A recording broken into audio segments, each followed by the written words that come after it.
கோவில்களும் அதன் அற்புதங்களும், கிருஷ்ண ஜெயந்தியை முன்னிட்டு பாண்டுரங்க சுவாமியின் சிறப்புகளும் அதன் மகிமைகளும். காஞ்சிபுரத்தில் இருந்து 35 கிலோமீட்டர் தொலைவில் அமைந்துள்ளது இந்த அழகிய தென்னாங்கூர் நகரம். பசுமை மிகுந்த வயல்களுக்கு நடுவே பிரம்மாண்டமாய் அமைக்கப்பட்டுள்ளது இந்த கோவில். ஒரிசா மாநிலத்தில் அமைந்துள்ள பூரி ஜெகநாதர் கோவில் போலவே இந்த கோவிலின் விமானம் அமையப்பெற்றுள்ளது இந்த கோவிலின் தனி சிறப்பாகும்.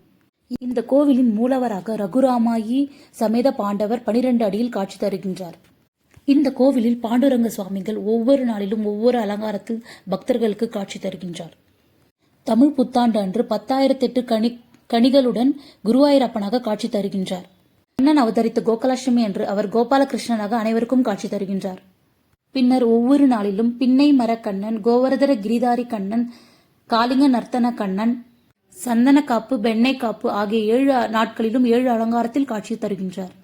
புரட்டாசி மாச சனிக்கிழமைகளில் ஏழுமலையான் பத்மாவதி தாயாராக திவ்ய காட்சிகளை தந்து மக்களுக்கு அருள்பாலிக்கின்றார்.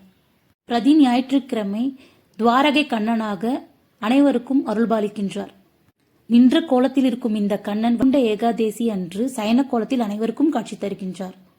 இவ்வாறு இந்த கண்ணனை மனதார வேண்டினால் வேண்டிய பலன்கள் கிடைக்கும் என்பது மக்களின் ஐதீகம். ஆலயத்தின் தலவிருட்சமாக தமல விருட்சம் அமைந்துள்ளது. இந்த மரம் இந்தியாவிலே 2 இடங்களில் தான் உள்ளது. ஒன்று வடநாட்டிலும் இன்னொன்று தென்னாங்கூரிலும்.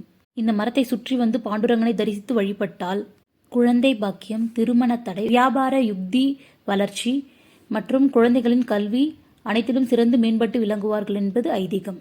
வேண்டிய வரங்களை அள்ளி கொடுக்கும் கோவர்தன கிரிதாரி என்று அனைவராலும் நம்பப்படுகின்றது.